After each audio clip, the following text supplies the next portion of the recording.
Pronto. Boa tarde a todos. É com enorme alegria que recebemos hoje, na nossa subseção, ainda que de forma virtual, o nosso querido amigo, né, Jaque? Dr. Bruno Reis de Almeida Cunha, ele que foi nosso contemporâneo nos tempos da Católica de Santos, saudades daquele tempo, né? É advogado, hoje médico também. Aliás, cursou a medicina e a faculdade de Direito de forma simultânea, não é para qualquer um, não. É uma autoridade hoje que estamos recebendo, um grande e querido amigo, para palestrar acerca de um importante tema, sobretudo pautando a nossa campanha de Setembro Amarelo, né, de combate e prevenção ao suicídio, e também cuidando da saúde mental dos nossos queridos advogados e também de todos aqueles que estão participando dessa palestra. Essa palestra está sendo promovida pela Comissão de Direito à Saúde, hoje representada pela vice-presidente, doutora Luana Helena, e também a Comissão da Mulher Advogada, pela nossa querida doutora Jaqueline, sua presidente, né, da comissão, e também sob o comando da coordenação sempre da nossa Comissão de Cultura e Eventos, hoje representada pela doutora Paula Catelani. Antes de passarmos a palavra à doutora Luana Helena, eu gostaria de fazer aquelas advertências iniciais, pedindo para que todos renomeiem os seus respectivos dispositivos e também insiram no chat o seu nome completo e e-mail, porque através dessas informações compilaremos os certificados de participação nessa palestra e, posteriormente, promoveremos o seu devido encaminhamento. Além disso, alerto a todos que esta palestra está sendo gravada e, posteriormente, será disponibilizada no nosso canal do YouTube e também nas nossas redes sociais e site institucional. Portanto, aqueles que não desejem fazer uso da imagem, peço que mantenham aí as suas câmeras bloqueadas através da ferramenta Stop Vídeo constante no rodapé do aplicativo. Quero saudar também, nesta tarde, aqui a presença ilustre do nosso querido mestre, né, Bruno e Jaque, nosso querido Dr. Pedro Lazzarini Neto, nosso eterno professor da Católica de Santos e também nosso orientador do TCC, a quem conceda a palavra nesse momento, Dr. Pedro, para dar as boas-vindas ao nosso querido Bruno. Boa tarde a todos. Boa tarde, senhor presidente. Boa tarde, Jaqueline. Boa tarde, Bruno. Prazer ver todos vocês. Fico muito feliz, é uma alegria incomensurável e até emocionante, porque parece que estamos com a nossa sala reunida agora, né? Aquela mesma sala, sobretudo aquela sala da defesa do TCC, onde marcamos o mesmo dia, onde vocês três fizeram de maneira brilhante. Então, eu tenho um carinho muito especial por todos vocês, o Gonçalo, a Jaqueline, hoje em particular ao Bruno, notável Bruno, que eu cito você na obra sobre o brilhante trabalho também do TCC, que foi sobre aquele tema tão palpitante a respeito da anencefalia. Então, muito obrigado e um abraço a todos que estão, os professores da Faculdade Praia Grande, que eu tenho muito orgulho de integrar, professora Kátia Piazza, que vejo agora também, recebo um forte abraço, os nossos alunos e os demais colegas também. Uma boa tarde e uma boa palestra. Muito obrigado, professor Pedro. É um prazer estar contigo nessa tarde memorável. Na presença da nossa sempre companheira, a doutora Kátia, né? Que é professora da FPG e também presidente da nossa Comissão de Defesa do Consumidor. Obrigado pelo prestígio da participação, professora Kátia. Agora sim, doutora Luana Helena, uma palavra para a leitura do currículo do nosso palestrante. Boa tarde a todos.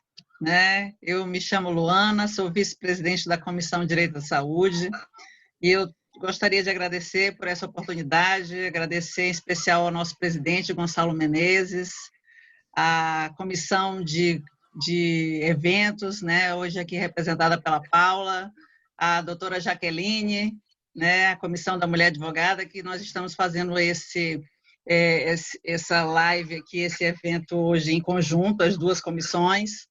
E eu quero agradecer essa oportunidade E nós todos sabemos que nós estamos em setembro, né? Apesar da gente estar no 45 minutos do segundo tempo, mas ainda é setembro, né? E nós falamos sobre a prevenção do suicídio.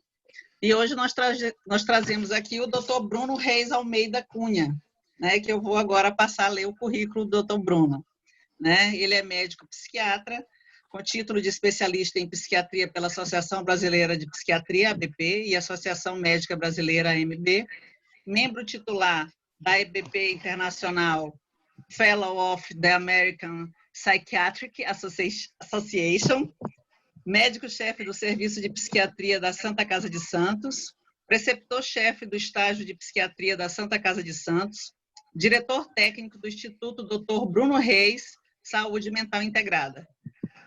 E assim, sem mais delongas, né, já vou passar a palavra para o nosso palestrante. Dr. Bruno, seja bem-vindo. Boa tarde a todos. Queria, primeiramente, em nome do nosso amigo Dr. Gonçalo, presidente da subseção de Praia Grande, agradecer a todos os nossos colegas advogados aí pela atenção, por todo o carinho que a gente recebeu, a doutora Jaqueline, a doutora Luana pelo convite. É muito bom poder ter contato novamente com todos vocês. E parece que foi ontem, né, que a gente se viu pela última vez e se reuniu na nossa gloriosa salinha de apresentação do TCC, né, com o Dr. Pedro, nosso eterno professor, eterno mestre, um grande exemplo de pessoa, de profissional, que nos guiou aí ao longo da nossa formação. E para mim é com muita honra que eu venho conversar com vocês, explanar um pouquinho sobre saúde mental e falar sobre a importância, né, do Setembro Amarelo, todo esse simbolismo, né, que tem durante esse mês, mas é um alerta que a gente faz para a gente carregar e para a gente transmitir a mensagem ao longo de todo o tempo, de todo o período. Então, com muita honra e muito carinho que eu venho aqui conversar com todos vocês. Primeiramente, pessoal... Oi. Acho que caiu meu áudio aqui, desculpa. Estão me ouvindo? Não, se estiverem, beleza, legal. Então, vamos lá. Primeiramente, pessoal, então eu vou falar um pouquinho sobre saúde mental. E suicídio é um tema extremamente pesado, um tema muito, muito delicado, mas ele assombra, né, a nossa sociedade e, como tudo aquilo que causa grande impacto em todos nós, a gente tem que conversar. Então, conversar ainda assim é a melhor forma da gente conseguir explanar todas as dúvidas e tirar qualquer eventual problema que as pessoas possam ter em relação a esse tema. Quando a gente está na escola, né, retornando todos nós aí que no nosso ensino fundamental, vocês lembram que a gente tinha uma disciplina chamada Educação Física, né, onde todos nós tínhamos que ir lá em male-male, né, aprender algum tipo de esporte e a importância da atividade física para toda a nossa formação. E desde pequenos nós somos estimulados, né, a sempre dar importância para a saúde física, para a saúde do nosso corpo. E nunca foi falado, pelo menos na minha formação, não foi falado da importância também da gente conversar sobre a saúde mental. Isso já começa desde o nosso berço, né? Não temos essa estimulação e a gente não dá a devida importância para esse tema. E quando a gente vai para a educação física, né, eu não sei se o pessoal aí era bom na escola de jogar bola ou de fazer algum tipo de atividade, a gente já vê que algumas pessoas tinham uma certa dificuldade. Da mesma forma, a gente também vê que as pessoas tinham dificuldade em relação a administrar as próprias emoções e também não dar a importância devida que a gente tinha para a nossa saúde, do ponto de vista da saúde mental. Então, isso já começa desde berço, né? Os limites que vão sendo impostos para a gente falar sobre isso, eles já vêm desde pequenos e, infelizmente, isso vai criando barreiras. E essas barreiras podem se tornar estigmas, e esses estigmas a gente consegue observar em toda a sociedade hoje. Quando a gente vai lá e a gente tem uma brincadeira entre os médicos, que a gente fala que quando vai no cirurgião plástico, quando vai num médico que ele vai tratar de estética, as pessoas elas postam nas redes sociais, elas tiram foto, elas fazem um montão de coisa. Quando vai no psicólogo, ou então quando tem que enfrentar, meu Deus, eu tenho que ir numa consulta com um psiquiatra, aí a história já é diferente, todo mundo fica com vergonha e as pessoas acabam se escondendo, não querendo conversar, não querendo falar. Eu acho que o tema principal do nosso papo hoje era justamente esse, Por que a gente tem tanto estigma? Por que a gente tem tanta vergonha de falar de uma coisa que todo mundo tem que cuidar? Todas as pessoas elas têm algum tipo de característica do ponto de vista de saúde mental que pode trazer sofrimento e que é passível da gente conseguir ajudar e de conseguir aprender a administrar melhor. Então é esse tipo de estigma, esse tipo de barreira que a gente vai tentar enfrentar, que a gente vai tentar reduzir hoje. Falando especificamente, pessoal, em suicídio, infelizmente, ele é um número que cada vez mais vem aumentando. Eu queria diferenciar para vocês alguns dados. Da onde que vem, quando a gente informa, né? Tivemos tantas pessoas que cometeram suicídio ao longo desse ano. Ele é uma doença que a gente chama de notificação compulsória. Do mesmo jeito que são as doenças infecto-contagiosas, ou hoje, né, a gente vivendo na pandemia, se alguém tem o diagnóstico do Covid-19, por exemplo, é obrigatório a gente notificar as autoridades competentes. O suicídio ou a tentativa de suicídio também tem notificação compulsória. E isso é muito importante, porque do ponto de vista de saúde pública, a gente consegue fazer um mapeamento e entender o que vem acontecendo. E através desses dados, que nós chamamos de dados epidemiológicos, que a gente começa a traçar um panorama extremamente sombrio quando o tema é saúde mental e quando o tema é suicídio. Por quê? Porque o suicídio ele é uma forma de morte que é absolutamente e 100% evitável.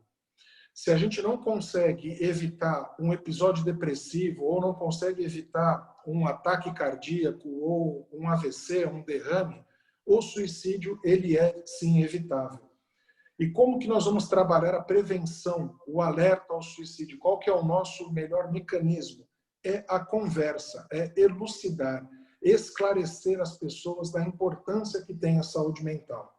E agora eu vou fazer uma confissão para vocês de quão importante é isso na vida de uma pessoa. Quando eu ainda era estudante de Direito, eu estava, se não me engano, no terceiro ano de Direito, eu procurei o professor Pedro, eu estava estudando Medicina e Direito ao mesmo tempo, como o Gonçalo falou. E chegou uma hora que a cabeça ficou um pouquinho confusa, né? Um pouquinho complicada. E naquele momento, eu estava precisando de uma orientação, de alguém que já tinha experiência de vida, alguém que era bastante esclarecido. Eu fui buscar, obviamente, um professor que me deu abertura para isso. Eu não sei se o doutor Pedro lembra, mas a gente conversou aproximadamente por 10, 15 minutos e ele não tinha obrigação nenhuma de conversar comigo. Era fora do horário de aula, não era um assunto nenhum ligado à disciplina dele, mas ele teve a empatia, ele teve o discernimento naquele momento de conseguir doar 5, 10 minutos, 15 minutos que fossem do tempo dele para fazer escuta de uma pessoa que estava com alguma questão que estava trazendo sofrimento para ela. No caso, era eu naquele momento. E eu estava em dúvida profissional, não sabia o que eu fazia, se eu estudava, se não estudava, se largava, se não largava. E por que eu estou falando isso, pessoal? Porque a gente não precisa ser um profissional da área para poder doar ou então dispor de 5, 10 minutos da nossa vida para conseguir ouvir uma pessoa que está passando por algum tipo de problema. Isso é de suma importância. Às vezes a pessoa que está em sofrimento e está pensando em exterminar a própria vida como a única forma de solução que ela vislumbra para conseguir resolver os problemas, as angústias dela, às vezes o que ela precisa é esses 5 minutos, esses 10 minutos que a gente pode prover para ela para fazer escuta. A gente não precisa nem ser profissional da área para dar um direcionamento para a pessoa, mas apenas escutar, acolher, entender o que aquela pessoa está passando e às vezes a gente conseguir dar algum tipo de conselho para ela. Isso é tão importante, gente, é tão importante que a gente tem um trabalho de voluntariado excepcional que é feito pelo CVV. Não sei se vocês já ouviram falar, o Centro de Valorização da Vida, que são pessoas voluntárias que através depois de um treinamento de uma semana, elas passam a doar 4 horas por dia delas para fazer escuta de pessoas que passam a mão no telefone e ligam para falar sobre os problemas delas, para desabafar, ou para ter alguém com quem conversar. E isso é extremamente eficaz. A gente tem inúmeros estudos que mostram que o simples ato de você ouvir uma pessoa, ela já é o suficiente para poder trazer um certo alívio e muitas vezes aliviar uma pressão que aquela pessoa está sofrendo, quando muitas vezes ela está pensando em dar cabo à própria vida. No mundo, são mais de 800 mil suicídios ao ano desde 2010. É um número muito alto. Se a gente considerar a faixa etária dos 15, aos 29 anos, que são entre as pessoas mais jovens, no mundo já é a segunda maior causa de morte. Então vejam, hoje estamos vivendo a pandemia do coronavírus, todas as pessoas desesperadas por conta de medo do contágio, medo de perderem a vida, e do nosso lado, antes de toda essa pandemia, já acontecendo essa verdadeira desgraça, infelizmente, de 800 mil pessoas por ano cometendo suicídio. Se vocês pararem para pensar e olharem assim, poxa, tem alguma coisa acontecendo que as pessoas estão morrendo e tirando a própria vida. O que a gente pode fazer? Isso não é um dado que chama a atenção de vocês? Se você pensar, o poder público não se mobilizou inteiramente, a sociedade não se mobilizou para tentar conter o contágio do coronavírus. E por que a gente não pode fazer isso do ponto de vista da saúde mental, que é uma morte, um tipo de morte que é absolutamente evitável? As contas, elas mostram que no mundo acontece um suicídio a cada 40 segundos. É muita coisa, gente, é muita coisa. E a gente tem que começar a se perguntar o porquê. Por que as pessoas estão fazendo isso? Se entre os jovens já é a segunda maior causa no mundo, no Brasil ela já é a quarta maior causa de morte. Por que isso acontece no Brasil? Porque, infelizmente, nós vivemos num país ainda que é em desenvolvimento, um país em que, infelizmente, nós temos ainda causas de morte violentas, né, que estão sobressaindo ainda em relação à causa de morte do suicídio. O Brasil, em 2010, pessoal, para vocês terem ideia, na ONU, ele foi signatário de um tratado que visava a implementar, né, na saúde pública, durante 10 anos, ações eficazes para diminuir esse número de suicídio que vinha acontecendo de forma gradativa e vinha aumentando. No mundo inteiro, esse número ele ficou ligeiramente estável e diminuiu um pouco, e infelizmente no Brasil esse número aumentou. Esse número aumenta na taxa de 3% ao ano no Brasil.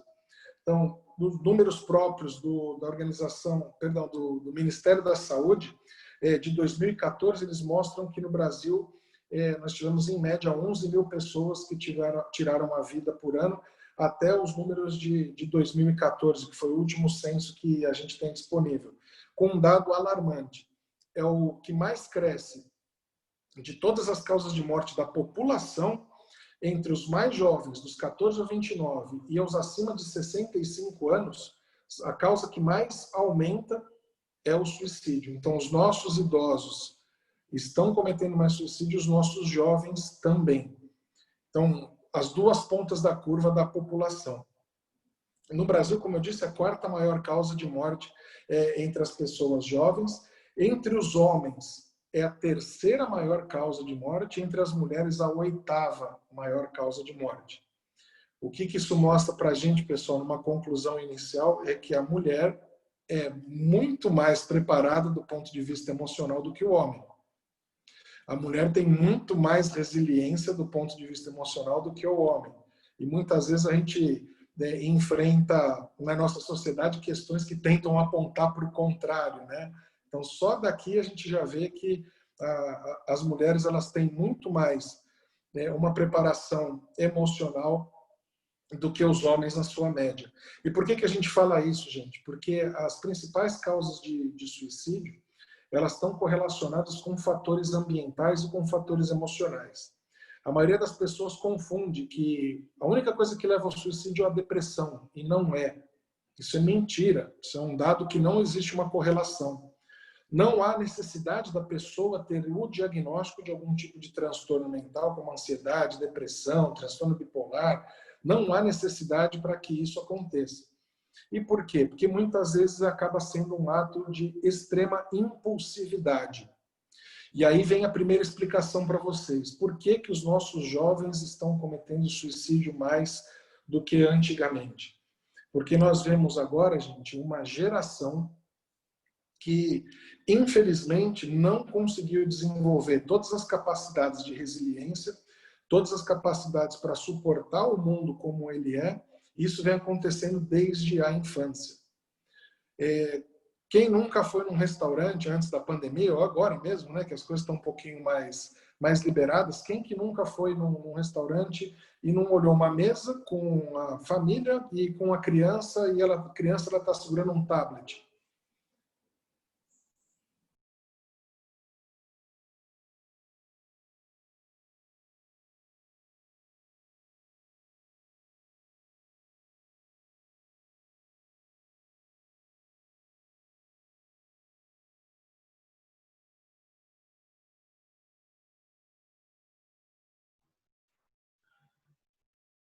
Meus amigos, o nosso palestrante teve um probleminha de conexão, já deve estar retornando. Tá? Já está ingressando. Já está ingressando, né?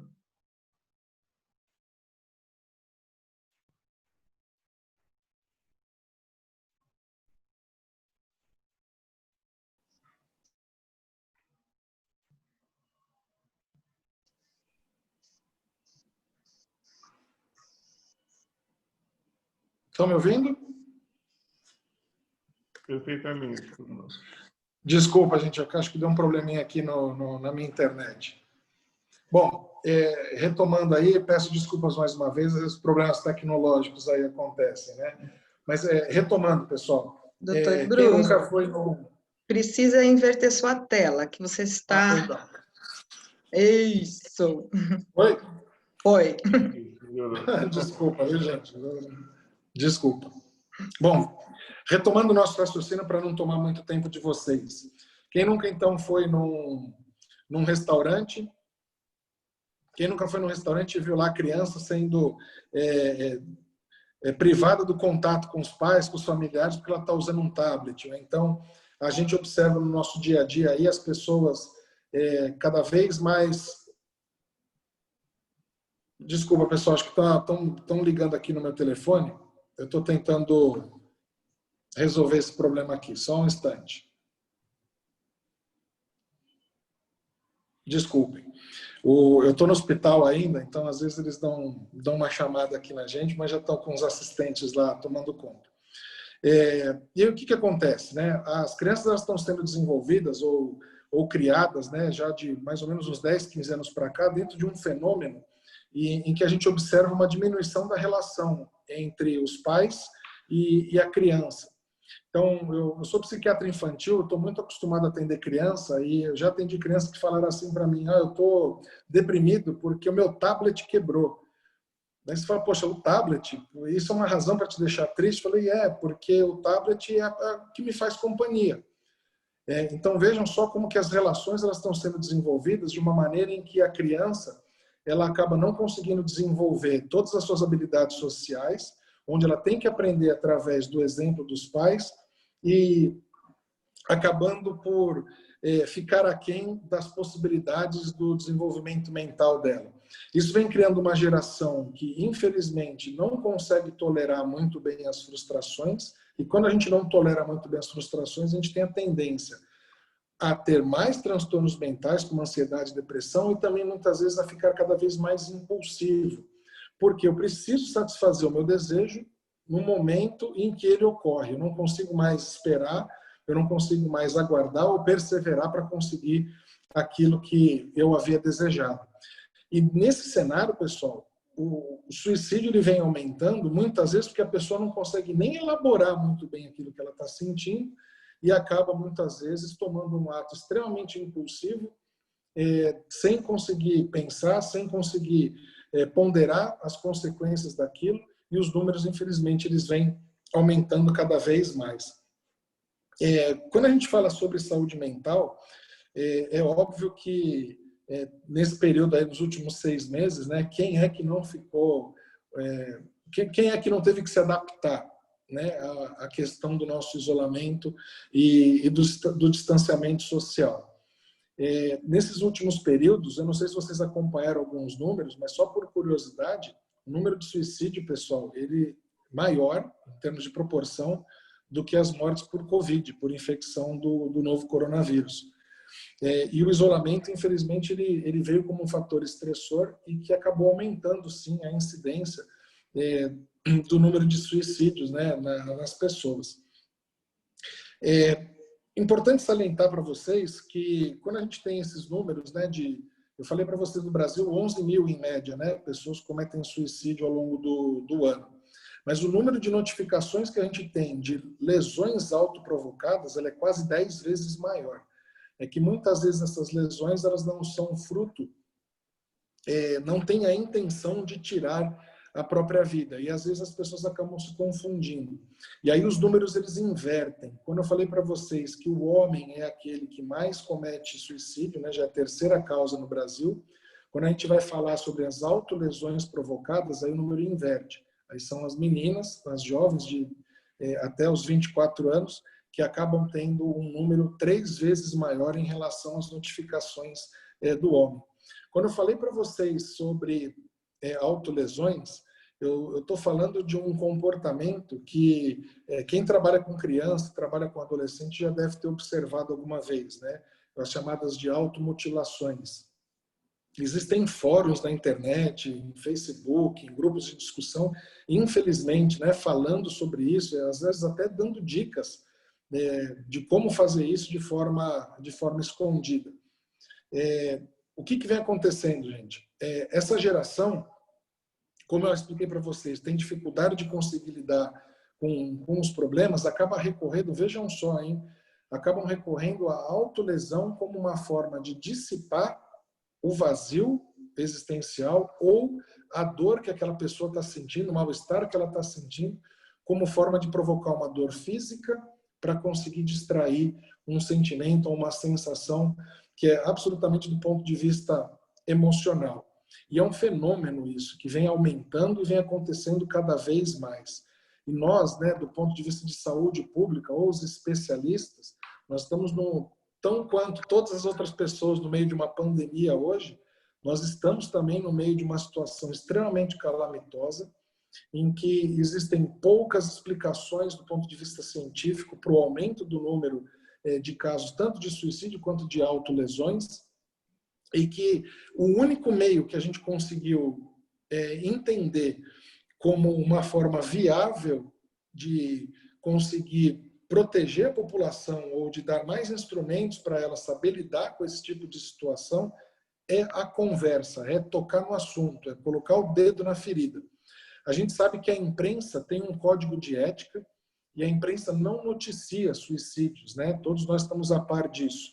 Mas a imprensa, ultimamente, graças a inúmeras ações aí das pessoas, elas têm conseguido colocar a pauta do suicídio, a pauta da saúde mental, como algo de primeira linha, como algo de extrema importância para ser debatido pela sociedade.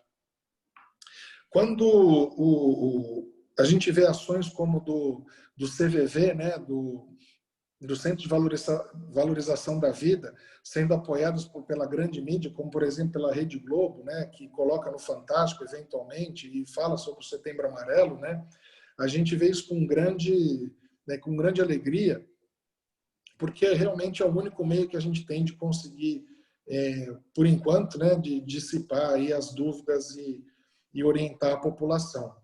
E agora vocês devem estar se perguntando, poxa, mas e aí, o que eu posso fazer? Como que eu posso ajudar nisso? Como que eu posso perceber isso nos outros e como posso perceber em mim ou nos meus familiares e amigos? E é muito simples, gente, é muito simples. Todos nós temos um recurso da saúde mental chamado empatia, que é a capacidade de se colocar no lugar do outro e antever ou prever qual é a sensação, qual é a consequência do ponto de vista emocional que aquela pessoa está tendo naquele momento.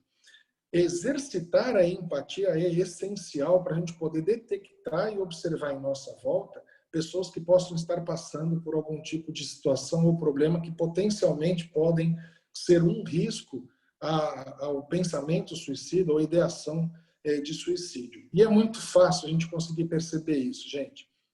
Alterações abruptas de comportamento. Então, pessoas próximas, ou até mesmo você fazendo uma reflexão. Se o seu comportamento ele muda de forma muito rápida e ela persiste por mais de 2 semanas, esse é um sinal de alerta. Se a gente tem alterações do nosso humor, eu posso passar a ficar mais apático, mais triste, posso ficar mais sem vontade de fazer as coisas, como se eu estivesse perdendo a energia, a alegria de fazer as coisas, ou ficar mais irritadiço ou irritado mesmo, alterações do humor, alterações do sono, passar a ter dificuldade de dormir, ou então o sono passar a ser entrecortado, né, com os despertares precoces, ou muitas vezes as duas coisas, dificuldade de iniciar o sono, sono não reparador e o sono que é entrecortado, alterações de apetite, eu passo a consumir mais alimentos, muitas vezes nas pessoas ansiosas isso é mais comum, ou então eu passo a não ter mais vontade de me alimentar, ou nem mais ter prazer, né, durante a minha alimentação, com consequente ganho ou perda de peso. Se eu começar a perder energia para cumprir com os meus compromissos ou fazer as minhas atividades físicas, né, que a gente chama do bem-estar físico, né, ou cuidar da própria saúde, se a gente passa a perder a vontade de fazer isso. E se a gente tiver também alterações do ponto de vista dos hábitos, ou seja, começar ou aumentar o consumo de bebidas alcoólicas, ou começar ou aumentar também o consumo de drogas ilícitas. Esses são todos fatores, pessoal, que todos nós devemos estar alertas, porque eles são um indicativo de que alguma coisa pode estar acontecendo com a pessoa que a gente está observando, ou muitas vezes com a gente. Como a ideia era a gente fazer um bate-papo e falar sobre a importância da saúde mental, eu queria só passar para vocês um conceito muito tranquilo, muito simples, para diferenciar, que às vezes é uma pergunta que todo mundo me faz, para a gente entender qual que é a diferença, então, de uma emoção, de eu me sentir triste por 1, 2, 3 dias, e de uma depressão, por exemplo. E eu acho isso que é bastante importante da gente elucidar. Quando a gente está falando de uma doença, de um transtorno, seja ele qualquer um, do ponto de vista da saúde, o melhor balizador é quando eu passo a ter quando eu passo a ter prejuízos na minha vida pessoal, na minha vida social, na minha vida de trabalho, na minha vida familiar. Então, a partir do momento em que, por exemplo, uma tristeza, ela passa a me tornar incapacitante, eu já não tenho mais a mesma performance no trabalho, eu já não consigo mais ter a mesma dinâmica que eu tenho dentro da minha família e as coisas começam a me trazer prejuízo, esse é o maior indicativo de que uma sensação, um sentimento, ele passou a ser talvez um problema de saúde. E aí a nossa indicação sempre é de procurar um profissional de saúde da área mental, né? Um psiquiatra, um psicólogo ou outros profissionais que trabalham com a área. Como eu disse, para todos vocês, né? Falar sobre suicídio não é fácil, é um tema extremamente pesado, as pessoas ainda têm muito medo, ainda têm muito preconceito de falar sobre isso. Eu tenho certeza que todos nós aqui conhecem ou já ouviram falar de algum conhecido, algum familiar, enfim, que infelizmente acabou passando por isso.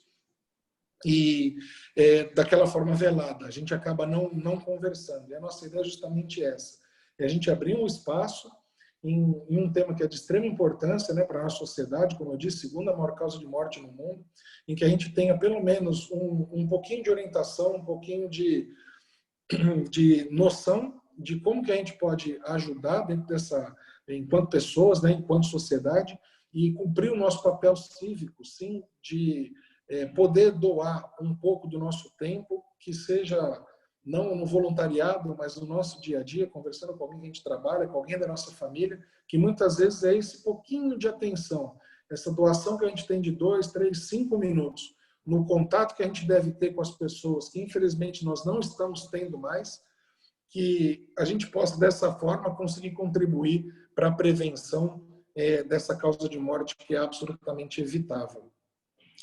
Presidente, eu gostaria de agradecer a oportunidade que a gente teve de conseguir conversar, de falar com vocês. Eu estou extremamente honrado com esse convite, com todo o carinho, a atenção que a gente recebeu. Me coloco à disposição para dúvidas, qualquer tipo de pergunta que tiverem a fazer, e realmente não é um tema que a gente gosta muito de se estender, e eu gosto mais de deixar aberto para as pessoas conversarem, para a gente tirar as dúvidas aí, e eu estou à disposição de todos vocês, viu? Muito obrigado mesmo pela atenção. Doutor Bruno, é um honra toda nossa de recebê-lo. Muito obrigado. Sabemos que o seu tempo é precioso, aí, cobiçado, né? Tem multitarefas, não só no hospital que atua, mas também na sua clínica, enfim, em outros compromissos. De forma que agradecemos aqui sobremaneira a atenção despendida e o aceite do convite. Agora, passamos então à fase de perguntas do nosso encontro. Peço que aqueles que desejem se manifestar, que utilizem a ferramenta Raise Hand, né? Para quem não sabe, fica aqui na aba Participantes, no rodapé do aplicativo, e nós vamos conceder a palavra observando aquela ordem de preferência. Bom?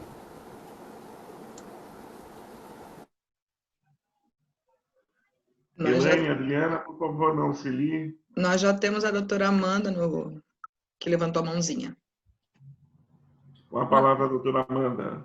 Boa tarde, Gonçalo. Boa tarde, doutor Bruno. Boa tarde a todos e todas e todos.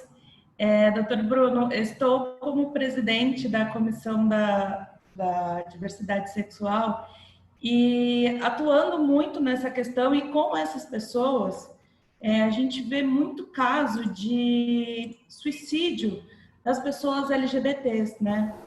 Principalmente da população trans. Como que a medicina e a psiquiatria têm lidado com isso? Porque essa questão da identidade, por muito tempo, foi tida como doença, né? E, finalmente, isso já tem mudado, né? Já saiu essa patologia do cadastro de doenças, né? Mas a gente ainda tem muitos casos de suicídio. Eu tenho clientes que têm os braços completamente mutilados, né? Eles se cortam, enfim. Eu não sei se é uma forma de se autocastigar, eu ainda não consegui entender o que passa na cabeça deles. Mas como é que a medicina lida com isso? Como a gente pode ajudar também, né? Claro, claro. Eu agradeço a pergunta, e quando a gente vai falar de populações especiais, né, primeiramente tirar esse estigma, né? Que não existe, do ponto de vista médico ou científico, a classificação como doença, como transtorno à opção sexual, e também não existe com a identidade de gênero. Então, essa é a primeira coisa que a gente tem que deixar super claro. A segunda coisa, quando a gente vai falar sobre esse tema, a gente considera passível de uma intervenção do ponto de vista psicoterápico quando a gente auxilia no processo de mudança. Quando a pessoa ela se sente desconfortável, por exemplo, eu não me sinto confortável com o corpo que eu vim, né, independente de gênero, e eu gostaria de fazer essa mudança. Então, é daí que vem o nosso suporte, né, daí que vem o nosso apoio, né? E muitas vezes, quando a gente está falando de suicídio, eu falei sobre a realidade no Brasil, e que infelizmente a gente tem tanto as questões sociais quanto socioeconômicas que influenciam. Então, quanto mais violento o país, maior a taxa de suicídio. Quanto mais pobre um país, maior a taxa de suicídio. Quanto a gente tem essas duas características, obviamente as minorias elas têm a tendência de serem mais acuadas. E elas também não vão conseguir se fazer aceitas pela sociedade. Isso acaba trazendo para essas pessoas um sofrimento que muitas vezes a gente nem consegue imaginar, porque a gente acaba não vivendo, né, essa realidade do ponto de vista delas. E com certeza a gente vê sim um número superior do que a gente vê na população em geral. Quando você falou sobre muitos deles com automutilação, né, com esse a gente chama isso de um comportamento. A gente tem que saber se isso foi feito para aliviar uma dor ou um mal-estar, em algum momento mais agudo da emoção que a pessoa está sentindo naquele momento, ou se aquilo foi com a intenção de tirar a própria vida, que tem uma diferença gigantesca. Por que a gente tem que ver isso? Porque muitas vezes a manifestação da automutilação ela é um dos sinais, uns sintomas de outros tipos de diagnóstico, e que precisam sim de um tipo de auxílio, que precisam de um suporte. E quando eu estou falando de suporte, gente, eu não estou falando do ponto de vista medicamentoso. Eu estou falando como um suporte global, um suporte geral. Muitas vezes as pessoas têm medo da psiquiatria, ou medo do psiquiatra, que, nossa, vai lá e vai me passar remédio, isso e tal. É um medo que a gente não deveria ter, pessoal. Pensem assim, ó, quando você quebra um braço, você vai no ortopedista, ele fala assim para você, ó, você fraturou aqui o braço, então nós vamos precisar engessar, que é o que o ortopedista faz.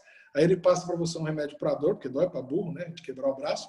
E depois ele fala assim, ó, depois de 30 dias, volta aqui que eu vou indicar para você fazer fisioterapia. E aí vai lá e faz a fisioterapia por, enfim, 20 sessões, 30 sessões. Para a gente, pessoal, é a mesma coisa. É a mesma coisa. Muitas vezes a gente precisa de uma intervenção medicamentosa, num quadro mais agudo, mais difícil, mas a terapia ela acaba sendo o nosso melhor instrumento. É através da fala, é através da escuta e da percepção das nossas repetições que a gente acaba conseguindo ter a melhora. E como que a gente pode ajudar foi aquilo que eu disse, né? A nossa regrinha dos 5 minutos. Muitas vezes de só prestar atenção ou de conseguir dedicar um tempinho para o nosso semelhante, né? Independente, enfim, de credo, de religião, tudo, mas todos pensarmos como somos seres humanos, partilhamos das mesmas angústias, dos mesmos medos, eles mudam só um pouquinho de intensidade, e do mesmo jeito que a gente gosta de ser ouvido, né? A gente também pode dar um pouquinho do nosso tempo, isso já ajuda a gente de sobremaneira. Obrigado, doutor Bruno. Satisfeita, Amanda? Agora a próxima é a doutora Alice Figueroa, com a palavra. Boa tarde. Eu gostaria de fazer uma pergunta para o doutor. Existem muitos casos de suicídio entre os esquizofrênicos, né? E os filhos que convivem com os pais esquizofrênicos, eles também sofrem uma grande pressão, né, pelo comportamento dos pais terem a doença. E também há casos em que eles também tentam suicídio. Eu gostaria de saber se existe alguma prevenção, acompanhamento para essas crianças. Tá, muito bem. Infelizmente, do ponto de vista de saúde pública, não existe. Mesmo o Brasil sendo signatário daquele plano, né, da Organização Mundial de Saúde, para reduzir o número de suicídios, não há um programa de atenção primária, né, que com certeza deveria existir quando a gente percebe situações especiais como essa. Quando a gente fala da esquizofrenia, a gente está falando de um transtorno extremamente complexo, crônico, incurável, e que só tem tratamento que muitas vezes minimizam os sintomas, mas infelizmente é uma vida em que a gente tem na nossa área um professor que chama Carol Sonnenreich, ele decifrou assim, a impossibilidade de poder fazer escolhas. Imaginem só você viver numa eterna prisão do seu próprio pensamento, em que a sua realidade ela é a única coisa possível, não compartilhada com mais ninguém, com nenhuma outra pessoa, né? Nessas situações em que a pessoa ela não tem mais o juízo crítico preservado, né? É muito difícil a gente pensar em como que ela pode ter clareza de pensamento para cometer ou não esse ato. Muitas vezes o suicídio acaba sendo o fruto de um delírio, de uma alucinação. Imaginem vozes na sua cabeça, no seu pensamento, mandando você tirar a própria vida. Ou então um pensamento delirante, né, que rompe com a realidade, dizendo o tempo inteiro, você não vale nada, vai embora, morra. Realmente é muito difícil, muito complicado. E não há realmente ferramentas aí para a gente poder dar assistência adequada, tanto para os pacientes quanto para essas crianças. Doutora Alice, satisfeita com a resposta? Mais alguma indagação? Obrigado, doutor Bruno. Agora, a nossa presidente da Comissão de Direito do Consumidor, professora da FPG, doutora Kátia Piazza. Boa tarde a todos. Boa tarde, doutor Bruno. Um prazer tê-lo conosco. Muito obrigada por essa excelente explanação. Eu vou lhe repassar uma dúvida, tá? Na verdade, a dúvida não é minha. é o seguinte: se uma pessoa que já passou por uma situação próxima ao suicídio e após o tratamento psicológico com medicação e acompanhamento, ela se torna normal ou algo sempre pode acontecer novamente? É uma situação de luta constante ou algo que pode ser superado de alguma forma? Quer dizer, eu entendi que existe sempre o perigo da recaída nesses casos, né, doutor? Existe, sim, mas ele é 100% evitável. Aí depende do diagnóstico, do que aconteceu com a pessoa. Então, vamos relembrar, né? Causas do suicídio.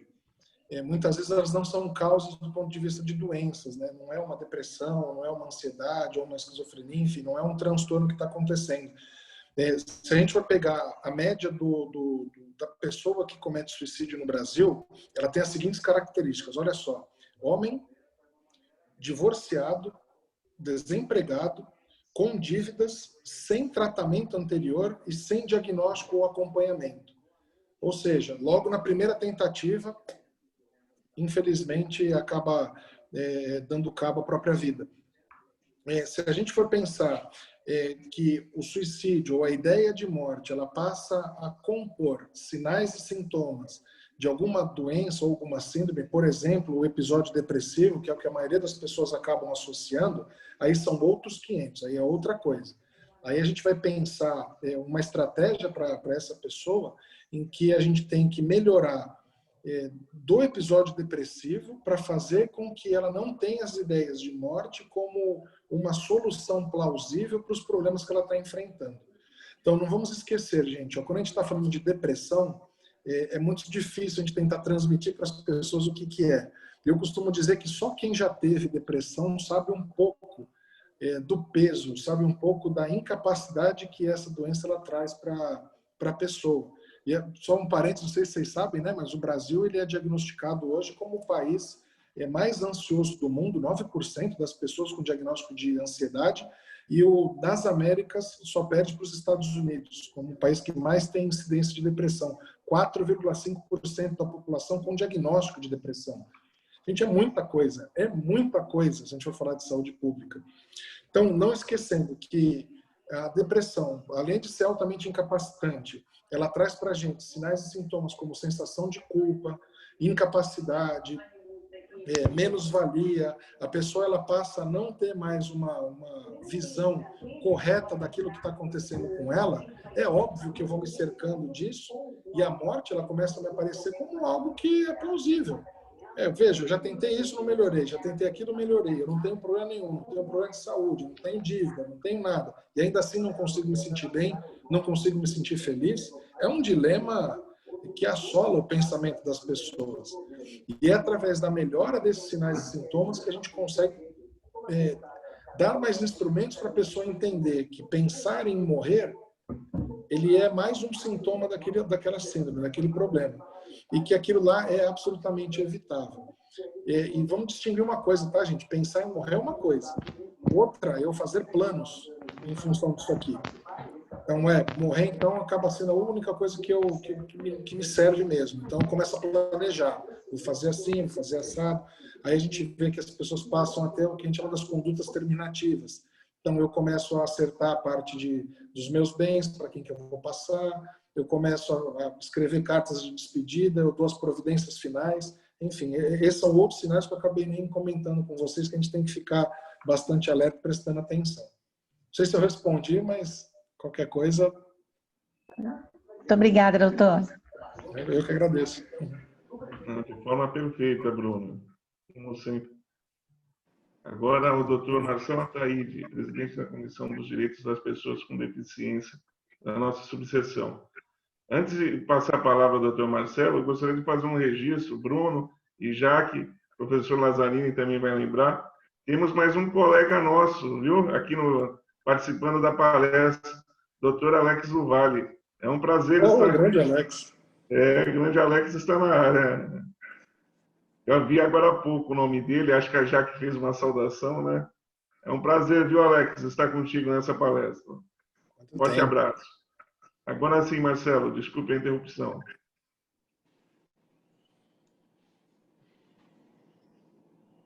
Boa tarde, presidente Gonçalo.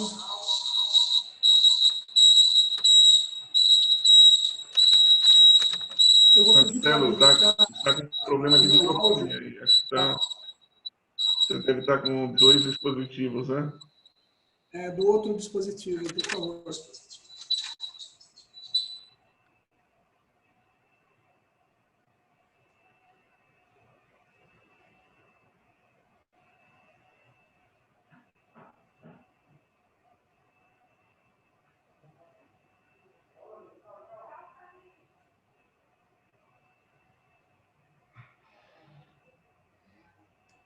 Marcelo, estamos ouvindo?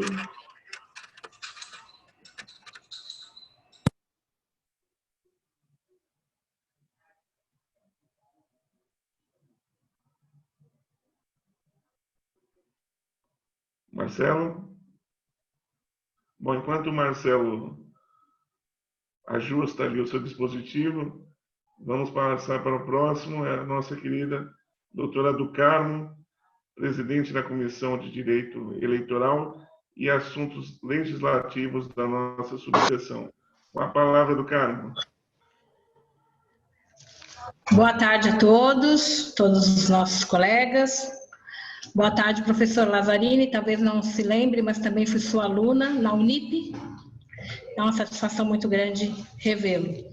Boa tarde, doutor Bruno, quero agradecer de coração a sua palestra, muito importante para mim, aprendi muito com ela e queria tirar uma dúvida sobre essa questão do diagnóstico psiquiátrico de transtorno depressivo, bipolaridade ou qualquer outro de natureza psiquiátrica. Eu não sei se o doutor chegou a falar sobre isso, porque eu precisei me ausentar alguns momentos para um atendimento, mas eu gostaria de saber se tem alguma ligação direta com a hereditariedade.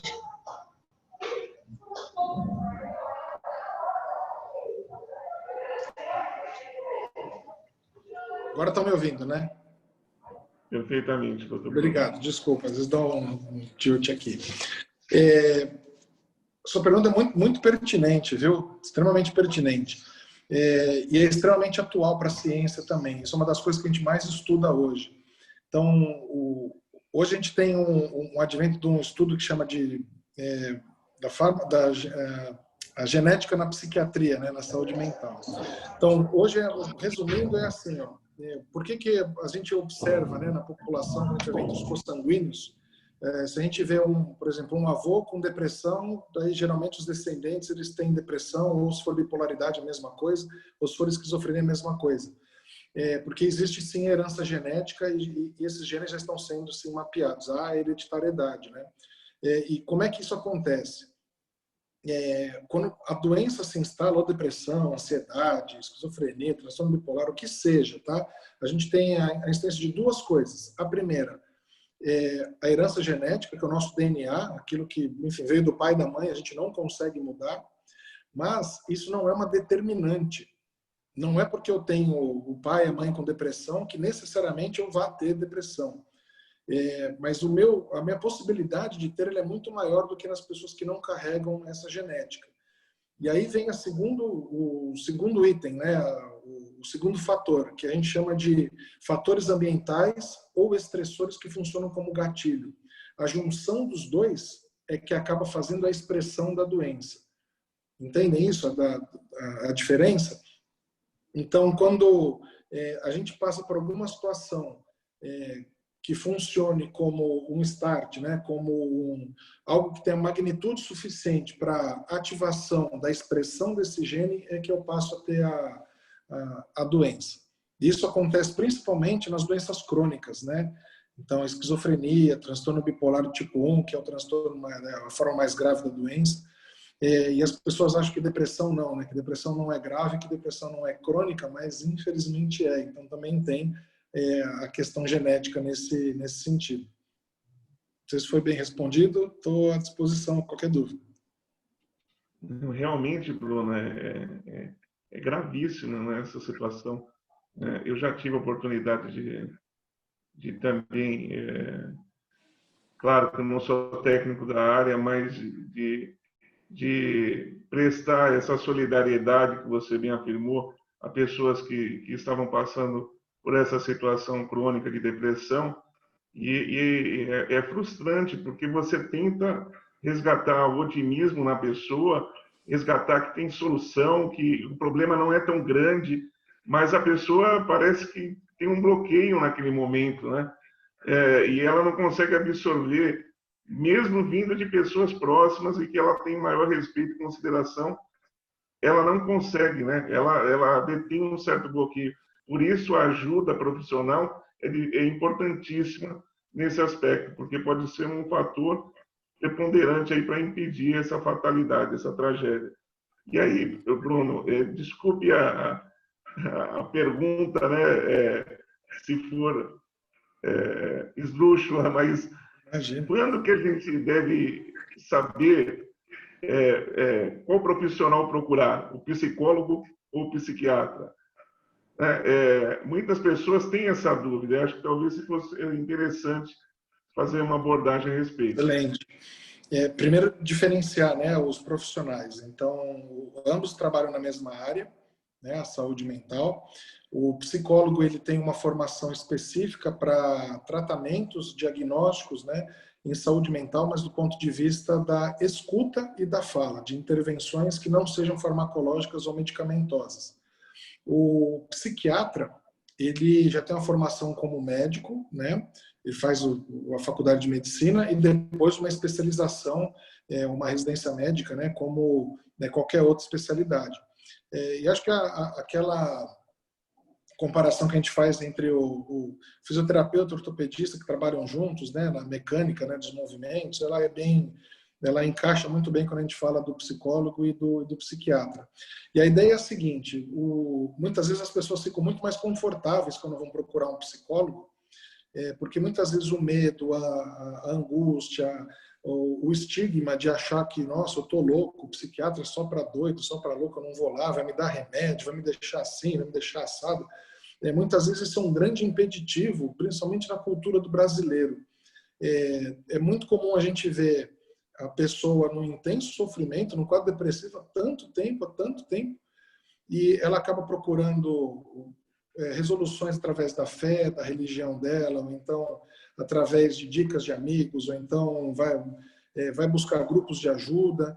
Aí quando a coisa começa a apertar muito, que não resolve, procura um profissional, geralmente um psicólogo, aí já começa a ter um certo atendimento, e aí começa a demorar até a resolução, porque psicoterapia não resolve o problema da noite para o dia, a gente sabe disso. É a forma mais eficaz e duradoura, mas ela demora um pouco mais. Daí, quando vai procurar um médico, um profissional, a coisa já está crônica, né? As intervenções que a gente vai fazer, elas precisam ser maiores. Às vezes o tratamento, o tempo, ele acaba aumentando muito. Então, a dica para todas as pessoas passou a ter mudanças do seu comportamento no seu dia a dia, nos seus hábitos, na sua qualidade de sono, na sua alimentação, e começar a ver mudanças do humor, principalmente do ponto de vista de perda de energia, perda de vontade de fazer as coisas, tristeza, desânimo, angústia, ansiedade, todas aquelas coisas ruins, sensação de culpa, menos-valia. Procura um profissional, porque se isso te trouxer prejuízos para a sua vida no dia a dia, performance de trabalho, qualidade de interação com os familiares, perder o prazer de fazer as coisas, isso é um grande indicativo de que alguma coisa está acontecendo e a ajuda profissional é necessária. Mas a gente não pode deixar o tempo correr muito, né? Quando vem para o tratamento, já passou. Uma coisa é eu tratar alguém num primeiro episódio depressivo com o diagnóstico, sintomas começaram há 2 meses. O prognóstico é muito melhor, gente, infinitamente superior. Aí, tô assim já há 2, 3 anos e piorando, nunca busquei ajuda. Não, é muito complicado. É muito complicada a recuperação mais rápida dessa pessoa. Perfeito, doutor Bruno. Muito obrigado aí pelo esclarecimento. Agora, com a palavra, acho que o doutor Marcelo corrigiu aí a falha no dispositivo. Com a palavra, doutor Marcelo. Boa tarde, presidente Gonçalo. Boa tarde, doutor Bruno. Peço desculpas aí pela falha técnica aqui, mas vamos lá. Boa tarde a todos os participantes. Doutor Bruno, Na sua fala, no que tange a empatia, né, eu entendi que a empatia ela amplifica a percepção da pessoa no que diz respeito ao outro, né? A partir desse ponto, eu gostaria que o senhor fizesse uma colocação no que diz respeito às pessoas com deficiência.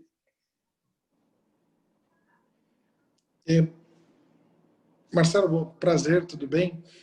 Se você não se incomodasse, eu não entendi, me perdoa o contexto. Se você pudesse elucidar um pouquinho mais para mim, por favor. No meu entendimento, o uso da empatia facilita você identificar a necessidade do outro, né? Você se colocar no lugar da pessoa, você consegue entender melhor as mazelas pelas quais ela passa e até mesmo identificar a necessidade de ajuda, né? Nesse aspecto, eu gostaria que o senhor fizesse uma abordagem mais específica para as pessoas com deficiência.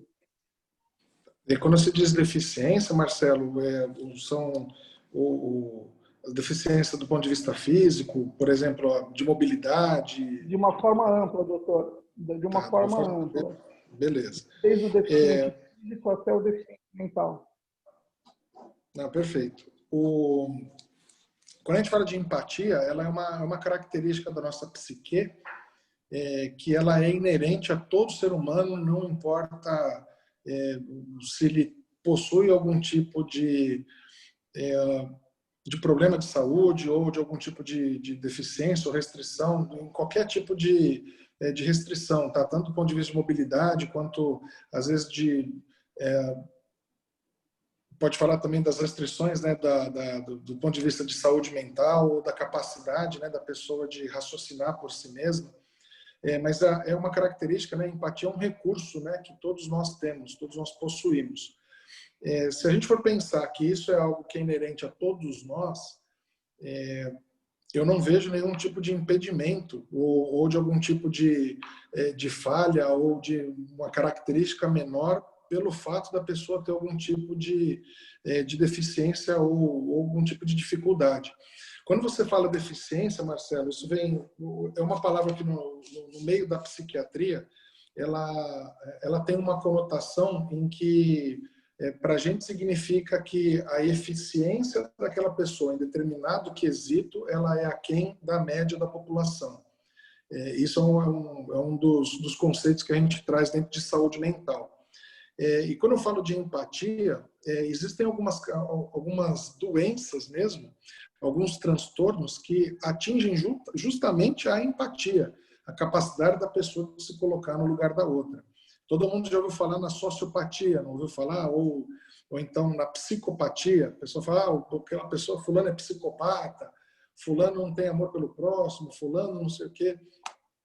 Imaginem só pessoas que têm a formação da sua personalidade e que dentro delas existe a incapacidade de se colocar no lugar do outro. Não tem essa característica que é tão essencial para a convivência em sociedade e que muitas vezes acaba sendo um dos nossos freios, tanto do ponto de vista moral quanto social, para a gente não fazer exatamente aquilo que vem no nosso primeiro pensamento ou no nosso primeiro impulso. E muitas vezes a pessoa carece dessa característica e ela acaba cometendo atos ou então tendo atitudes que acabam ferindo as pessoas ao seu redor. Então, todo mundo já ouviu falar de algum psicopata ou alguém com essas características, né? E para surpresa de vocês, talvez vocês não saibam disso, mas a incidência da sociopatia é na ordem de 20% na nossa sociedade. Não aquelas pessoas que são o extremo, por exemplo, o maníaco do parque, Suzanne von Richthofen, né? Os casos mais clássicos que a gente vê, mas em algum grau as pessoas podem ter sim alguma dificuldade de se colocar no lugar do outro. Marcelo, eu não sei se eu te respondi, mas geralmente as pessoas com deficiências do ponto de vista da mobilidade, ou então tem algum tipo de deficiência de alguns das características da senso-percepção, por exemplo, visão ou audição, pessoas ou então com dificuldade de expressão, né, da expressão da fala, muitas vezes elas desenvolvem muito mais os outros caracteres dos sentidos e elas passam também a desenvolver mais as capacidades do ponto de vista da psique, dentre elas a empatia. Então, vejam só, eu acho que uma pessoa que tem uma restrição de movimento, ela tem muito mais capacidade de se colocar no lugar do outro, que também tem a mesma dificuldade, e conseguir antever aquilo que ela está sentindo e se posicionar diante disso, do que alguém, por exemplo, que não tenha. Então, existe sim essa percepção e essa característica. Agora, quando a gente está falando de pessoas que têm, infelizmente, baixa empatia, aí a gente não tem muito o que fazer, porque é uma doença, infelizmente, que é estrutural. Então, aqui, isso é uma coisa que não consegue se ensinar. Não sei se eu respondi, Marcelo, mas eu estou aberto aí para a gente discutir. Respondeu sim, doutor Bruno. E me diz uma coisa, existe algum levantamento no sentido da incidência de suicídio entre as pessoas com deficiência? Não, eu não tenho esse dado. Eu não tenho esse dado. O termo deficiência é muito amplo, né? Às vezes a gente pode enquadrar, às vezes vamos supor uma pessoa com esquizofrenia, que é uma doença que atinge a capacidade de autogerenciamento, né? E muitas vezes isso pode implicar numa deficiência dela em conseguir praticar os atos da vida civil, então decidir por si de forma autônoma, né? Ela perde a autonomia. Se a gente considerar isso, aí sim a gente tem, né? No transtorno, por exemplo, da esquizofrenia, é 2 vezes maior a incidência de suicídio do que em pessoas que não têm. Então, desse ponto de vista, sim. Agora, de mobilidade ou outras deficiências, eu não tenho esse dado. Tá ok, doutor Bruno. Muito obrigado pela sua Obrigado, informação. Marcelo. Muito bacana a sua pergunta. Compartilhar conosco aí seu conhecimento. Imagina, muito bem observado, viu, para formular essa questão. Muito boa. Obrigado, Marcelo, pela intervenção. Agora, a doutora Amanda Mesquita, acho que tem mais uma dúvida, né? Tenho. Doutor Bruno, a gente fala muito da depressão e a gente, às vezes, não dá tanta importância para a ansiedade. Eu tive alguns problemas no ano passado e esse ano eu cheguei no auge da ansiedade, que eu fiquei 3 dias sem dormir. E aí eu falei, não, eu vou procurar ajuda. E aí eu bati na porta do psiquiatra e aí ela me deu um remédio e eu já fazia a terapia, né, paralelo a isso. Só que eu tive muita resistência, como você falou, e aí eu fiquei refletindo muito aqui com relação ao medicamento. E eu tive muita resistência. Muitas pessoas próximas a mim ficavam falando, não, você não precisa de remédio, você não precisa, você consegue sair disso sozinha. E aquilo era uma coisa muito forte dentro de mim, né? De eu preciso ou não preciso desse medicamento? E o medicamento, ele nos dá uma certa restrição de vida, né? Então, por exemplo, a médica falou para mim, você não pode beber de jeito nenhum. Aí eu falei, caramba, eu vou ter que abrir mão da minha vida social por conta dessa questão. Aí eu já pensei na cerveja. Eu falei, e agora? Eu não vou poder mais beber. Enfim, mas brincadeiras à parte, eu coloquei dentro de mim mesma que eu não ia mais tomar remédio. E a minha psiquiatra mesmo falou, Amanda, você tem uma resiliência que eu não consegui entender, porque eu botei na minha cabeça que eu não ia mais tomar remédio, e desde então eu não tomei mais remédio. Isso foi em março, antes da pandemia, foi quando eu entrei nesse pico. E logo no começo da pandemia, eu tive mais uns picos de estresse, e eu tive algum pouco de ansiedade, mas eu consegui controlar com respiração, com aquelas técnicas. Mas eu acho que a gente não fala tanto, eu não tive mais, eu acho que eu aprendi a lidar com as minhas questões, mas a gente não dá tanta importância para a ansiedade quanto a gente dá para a depressão. E eu queria entender se a ansiedade, ela deve ser tratada com tanta importância quanto a depressão. Porque Sem dúvida. Né? Sem dúvida, sem dúvida. E aí, fazendo um apanhado, assim, o seu relato é muito corajoso e você tem todo o meu apoio. Eu acho isso muito bacana, porque eu tenho certeza que, dentre nós aqui, você não é a única. Né? E as pessoas, às vezes, têm esse receio e, como eu falei, as suas questões, às vezes, são as minhas questões também, as das outras pessoas, e a gente compartilha só de um jeito diferente, porque é alterado pela nossa vivência, né? Mas eu acho que isso é uma coisa bem legal da gente conversar abertamente. Então, primeiramente, né, falando sobre o medicamento, né, eu brinco que a primeira pergunta do paciente para a gente é assim, mas doutor, eu posso beber? Aqui no Brasil é assim, né, é bem bacana. Mas a resposta é assim, né? Sim, na 95% dos tratamentos atuais a gente pode ter uma vida normal, com uso de bebida alcoólica e por aí vai. O que eu entendo pelo que você falou é assim, né? Ansiedade, vamos definir, é quando eu estou o tempo inteiro com o meu pensamento voltado para questões que ainda não aconteceram. Eu estou antecipando e eu estou trazendo sofrimento futuro para o presente. Essa é a definição de ansiedade. E vejam só, a pessoa que é ansiosa e está sempre com a cabeça lá na frente, preocupada com o que não aconteceu, é aquela pessoa que, movido por isso, ela passa a querer resolver aquilo. Então, geralmente, pessoal, o ansioso é aquele que vai lá e põe a mão na massa, e vai lá e faz. Se a gente saiu da época das cavernas, foi porque um dos neandertais que viu o fogo, né, depois de um raio bater na madeira e pegando fogo, pode ter certeza que ele era ansioso. Porque ele orou e falou assim, pô, o fogo é bom, está esquentando. Preciso fazer alguma coisa para controlar isso aqui. E é assim que a humanidade foi se desenvolvendo, gente, com pessoas com esse tipo de característica. Se a gente pudesse escolher qual é a minha personalidade, pô, não tenho dúvida, gente, de escolher a ansiosa. Porque ela é a força motriz, sim, que faz com que a gente vá para frente. O que não pode acontecer é passar do ponto. Isso é que não pode acontecer, porque aí sim ele é altamente incapacitante. Então, entendam a diferença. Ansiedade é uma característica própria da personalidade. Agora, um transtorno de ansiedade é uma agudização dessa característica, que causa prejuízo à pessoa.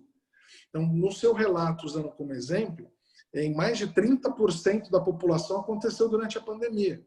O isolamento social, o medo daquilo que a gente não tem mais controle, o que vai acontecer daqui para frente, o mundo vai acabar, nós vamos ter vacina, nós vamos ter emprego, o que vai acontecer com o mundo?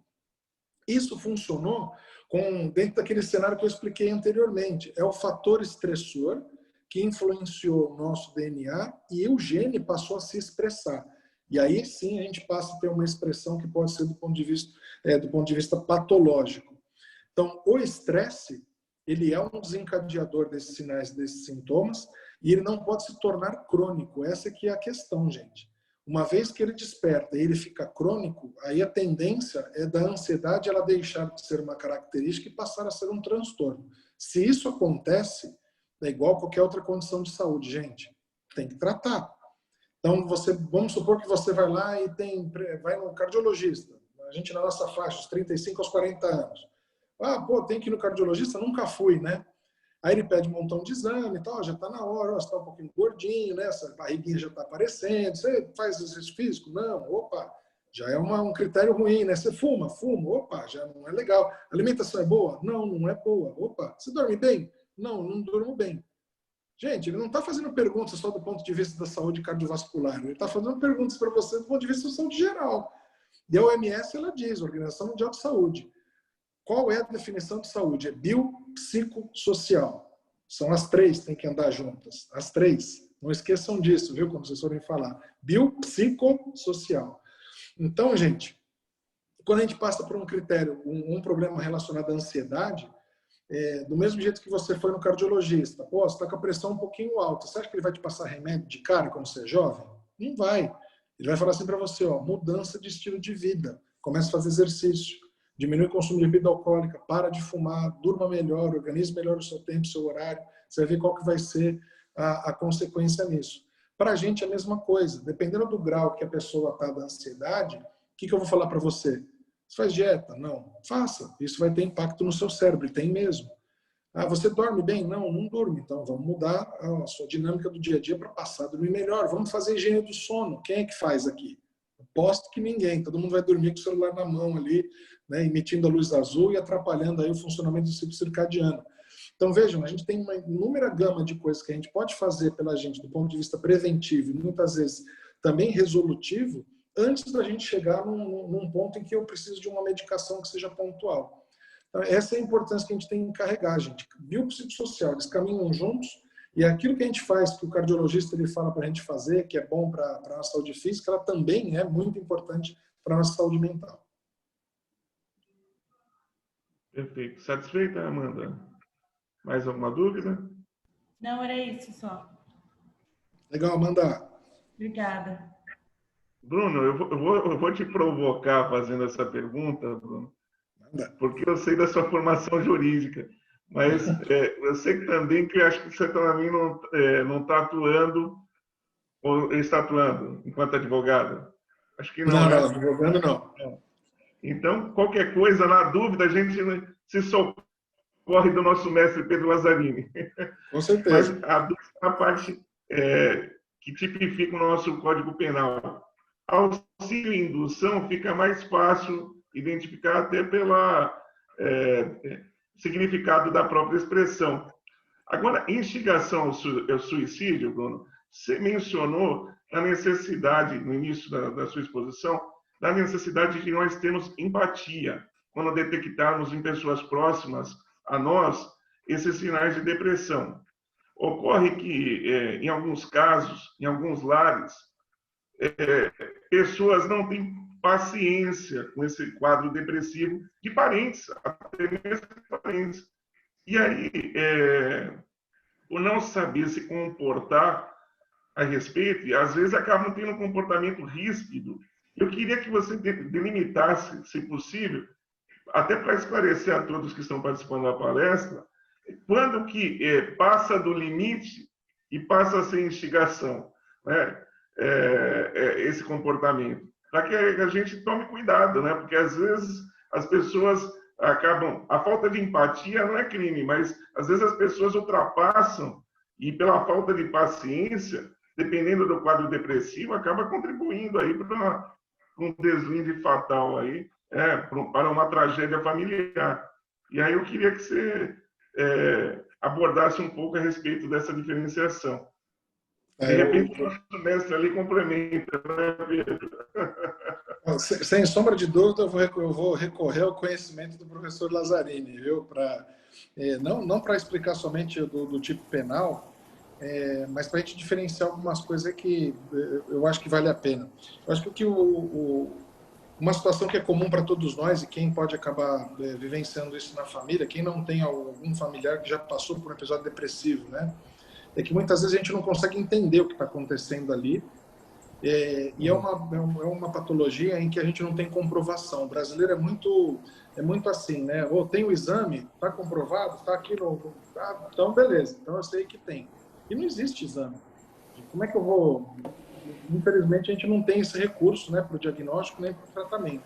E por se tratar de uma alteração que ela atinge o humor e o comportamento, as pessoas que que estão em volta, muitas vezes ou não sabem lidar com aquilo, ninguém tem treinamento para isso, e muitas vezes carecem da paciência mesmo, né, de conseguir entender por que aquilo tudo está acontecendo. Então, se a gente entender que aquilo lá são sintomas de uma manifestação de uma doença, e a gente exatamente racionalizar isso, fica muito mais fácil a gente conseguir lidar. Porque às vezes eu acho que o que você quis dizer é o seguinte, né, Gonçalo, a pessoa está lá deprimida, não quer fazer nada, a gente chega e fica, vamos lá, levanta, faz tal coisa, pelo amor de Deus, não é possível que você não quer fazer isso, você não quer fazer aquilo, tal. Para a pessoa que está deprimida, literalmente com uma âncora no pé, não consegue sair, não tem energia, não tem como fazer, é extremamente doloroso conseguir lidar com esse tipo de situação, porque isso acaba aumentando a sensação de culpa, acaba fazendo com que a pessoa olhe para si e veja realmente que aquela incapacidade de fazer as coisas, que é momentânea em função de uma patologia, ela pode acabar se tornando uma premissa, uma verdade dentro da realidade daquela pessoa que, na verdade, ela está doente, né? Quando a gente vai falar de incitação, incitar, eu acho que já é algo mais aberto. É quando eu vejo alguém em uma situação de risco e eu passo a apoiá-la dentro de uma ideia que ela não é muito bem sustentada. Então, a gente já viu lá, acho que é o Charles Manson, né, que lá nos Estados Unidos, que foi de uma seita, né, professor? Algo que... E ele chegou com uma ideia dele e falou assim, não, realmente, a ideia é, vamos lá, pessoal, vamos tirar a própria vida, porque é isso que tem que acontecer e tal. E aí sim eu entendo como uma incitação, como uma tipificação do ponto de vista penal. Agora, aprender a lidar com situações na família, em amigos de depressão, não tem jeito, pessoal, ela passa pelo recurso da empatia.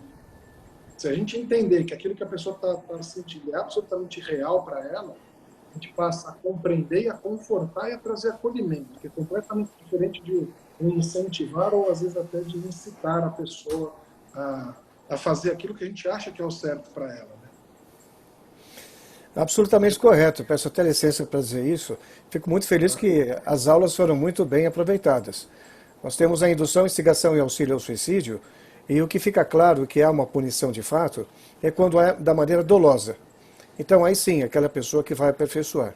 E, se me permite também, só fazer um registro, em 2 oportunidades, eu estava lecionando, na primeira vez eu estava voltando para casa, quando eu recebi um telefonema de uma aluna minha, do Mackenzie Campinas, à época, que tentou suicídio, no banheiro da faculdade.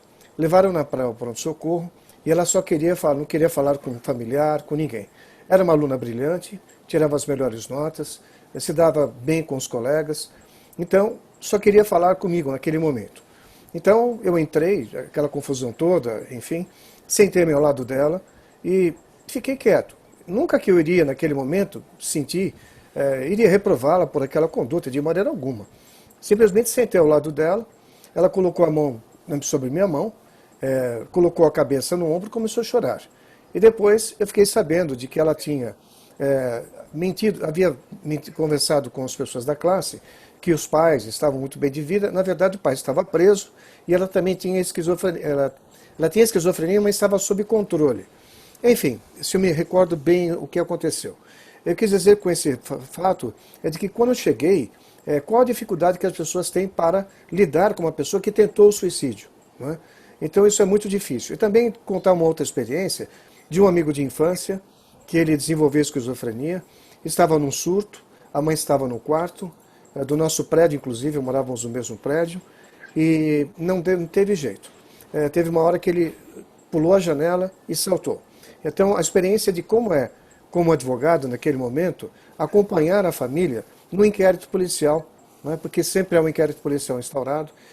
Então, quis apenas compartilhar aqui esse momento de dor, de chegar alguém que tentou o suicídio, e naquele momento fica com a cabeça muito confusa e quer alguém.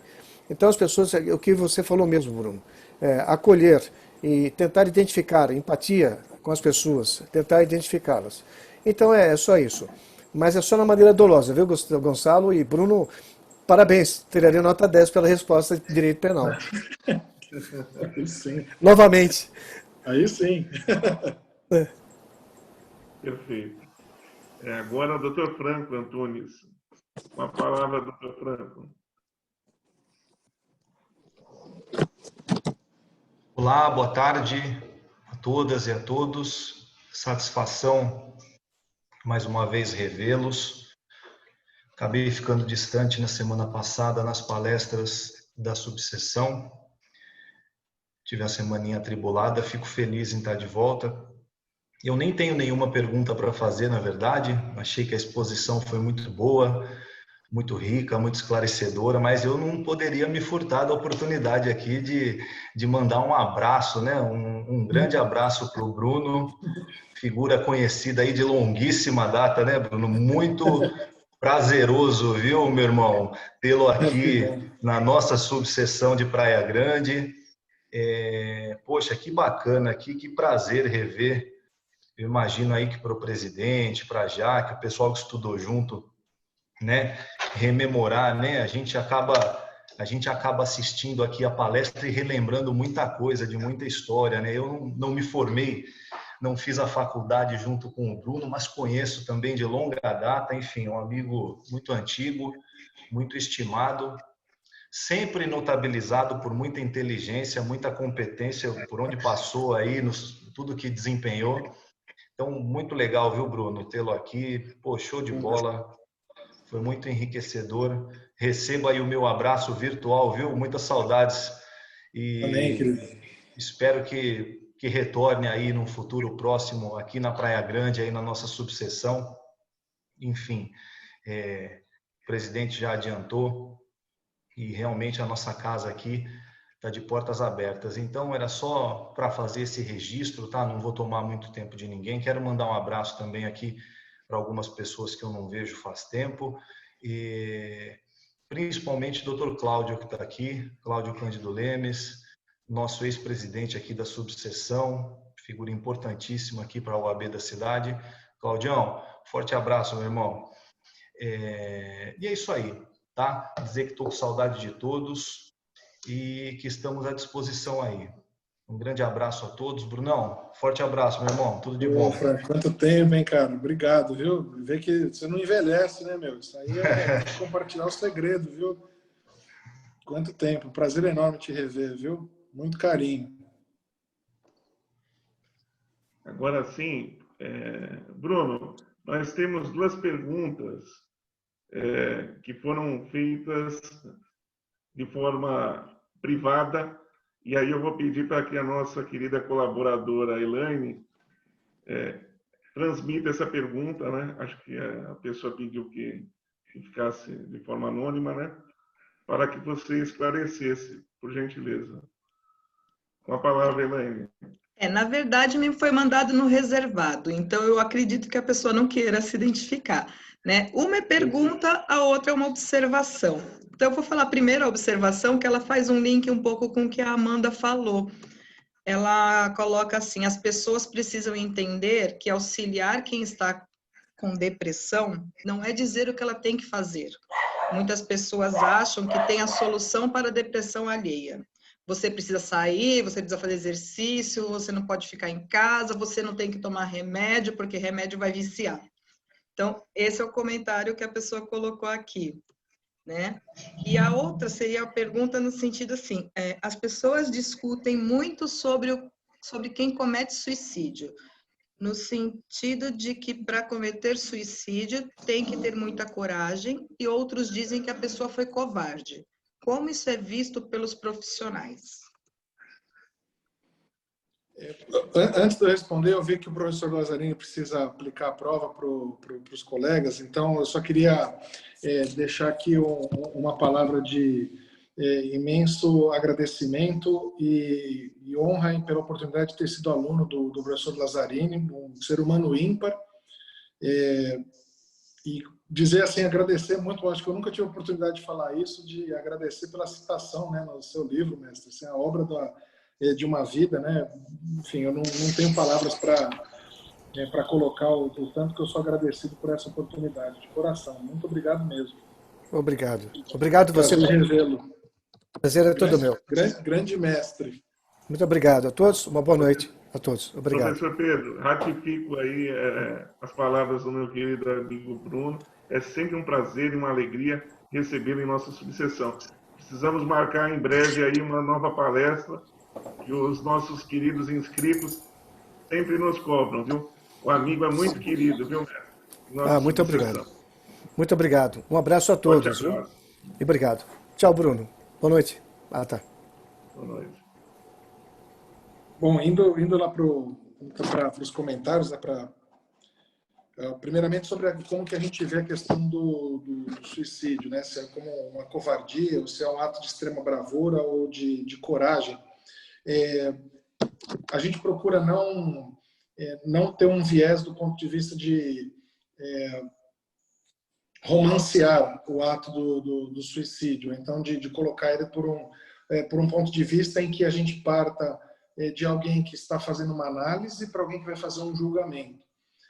como a gente disse, né, na psiquiatria, na saúde mental, a gente tem duas linhas quando vai pensar sobre suicídio. A gente tem uma linha em que a gente considera que a pessoa, baseado nos dados de antecedentes dela, que ela tomou uma decisão que não existia uma alteração do juízo crítico ou juízo de realidade. E existe uma outra linha que diz que se a pessoa pensou em cometer suicídio e praticou o ato, é o principal indício de que o juízo crítico não estava mais preservado, porque é antinatural a gente tirar a própria vida. Ele não é um ato, do ponto de vista biológico, que seja aceitável.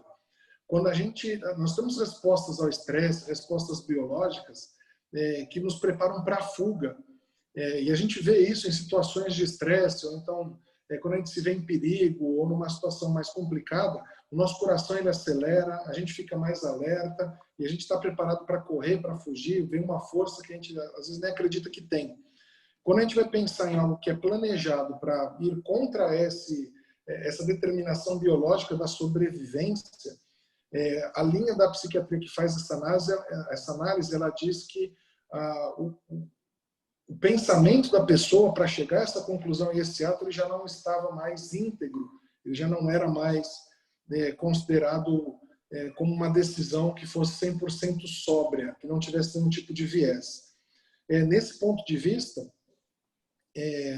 a pessoa, quando ela recorre para isso, o ato em si, obviamente, ele requer que a pessoa esteja com uma determinação que seja ou levada por esse pensamento já alterado do ponto de vista estrutural, ou então que ela tenha, assim, extrema coragem ou capacidade de conseguir levar o plano adiante se a gente pensar do ponto de vista que acha que aquilo lá foi uma decisão que foi natural.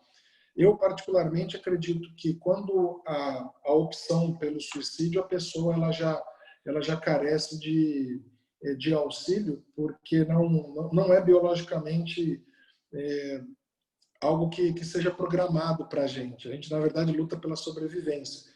E eu acredito que sim, exista alguma patologia de fundo que faça com que a pessoa tenha esse tipo de decisão.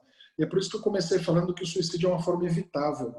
Se a gente tiver instrumentos em que a pessoa ela consiga compartilhar um pouco do sofrimento dela, daquilo que esteja acontecendo, que muitas vezes a pessoa não tem com quem falar, não tem nem uma rede de auxílios próximo, né?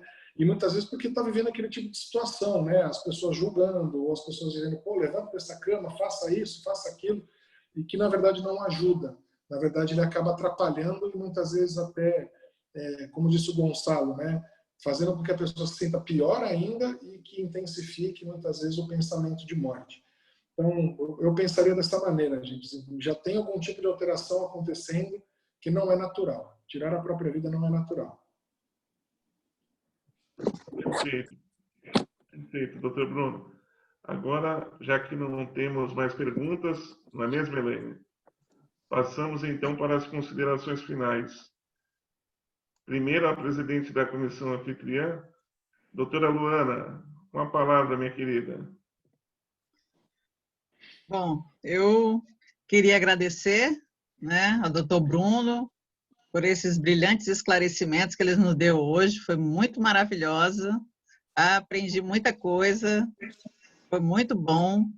E eu aproveito a oportunidade para agradecer a presença de todos aqui também, né? E que com certeza vamos chamar o doutor Bruno aí para outras vezes para engrandecer aqui a nossa secção seccional aqui da OAB de Praia Grande, né? Para outras palestras. Obrigada, Bruno. Muito obrigada. Obrigado, Luana. Muito obrigado, Luana. Agora a nossa comissão parceira aí na promoção da palestra, com a palavra a doutora Jaqueline Sastre, presidente da Comissão da Mulher Advogada. Olá, boa noite, vocês me ouvem? Bruno, gratidão. Olha, sem palavras, eu falo que você não muda, né? Quando a pessoa tem a essência, ela tem, né? Passa-se os anos e você continua o mesmo. Gratidão. Eu queria fazer só umas considerações. Enquanto você falava, eu me lembrei do nosso artigo 5º da Constituição Federal, né?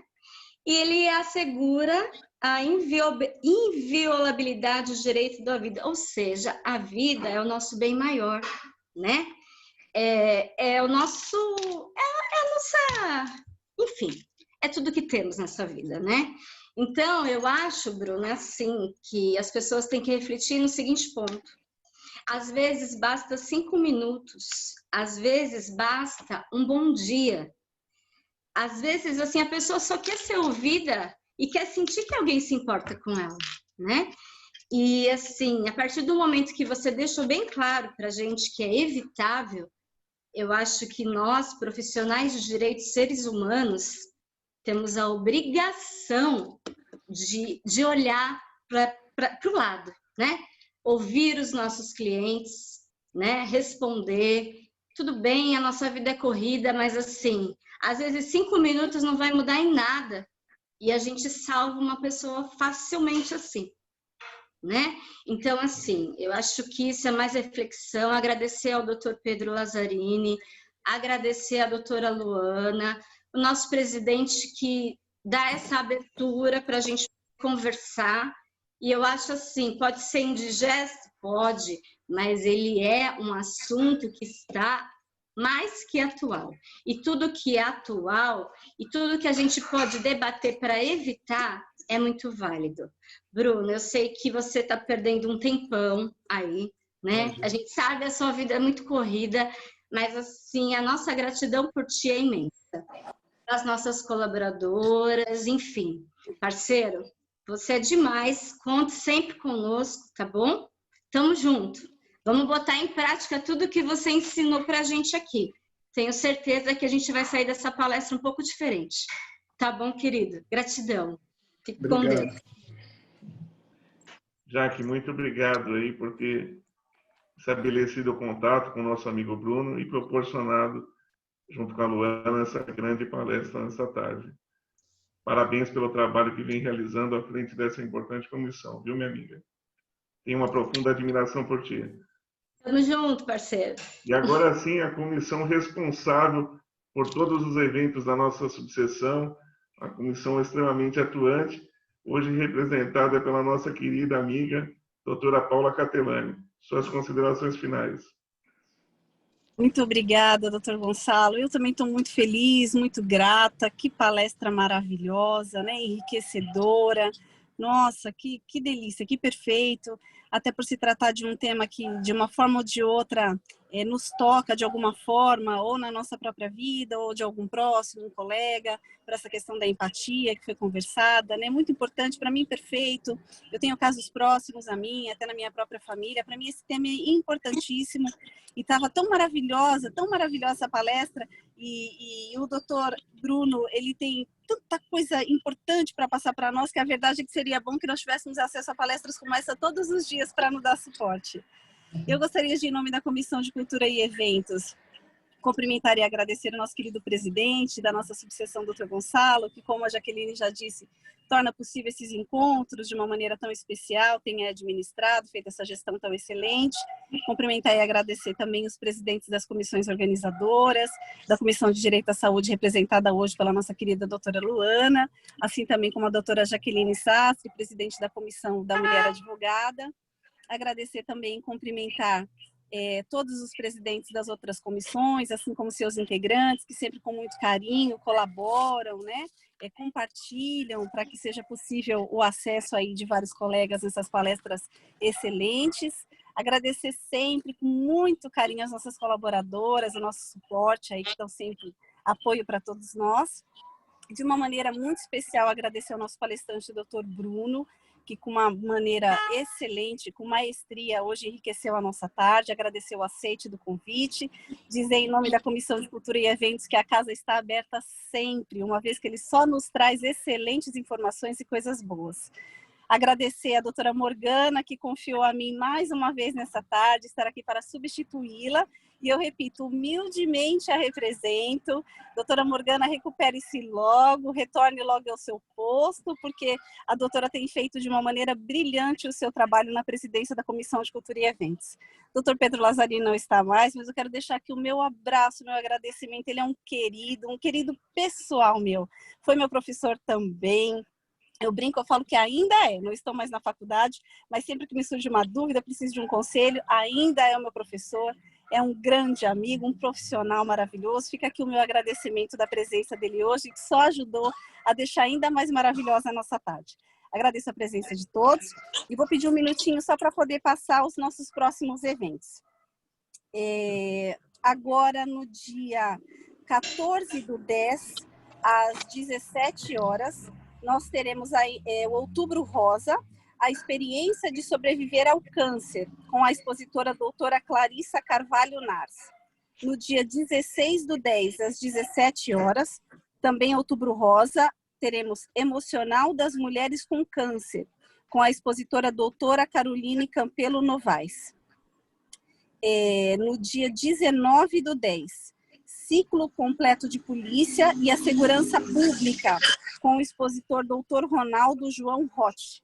No dia 21/10, às 16 horas, o Advogado e as Técnicas de Mediação, com a expositora doutora Cíntia Zacariotto. No dia 22/10, às 16 horas, teremos Direito Sistêmico, com a expositora doutora Thaís Aires Coelho. E no dia 28/10, às 16 horas, Desafios e Perspectivas para a Advocacia Condominial.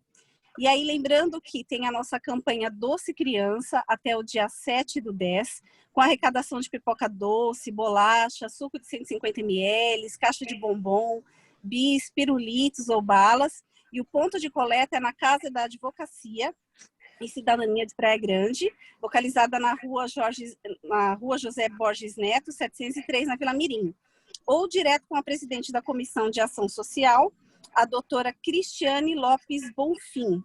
Temos também a nossa campanha do Lacre Solidário, sendo que a arrecadação de lacres e tampas plásticas, os pontos de coleta também na Casa da Advocacia e Cidadania de Praia Grande, localizada no mesmo endereço já citado, ou na sala de apoio do Fórum Estadual, com coordenação da campanha Comissão dos Direitos das Pessoas com Deficiência.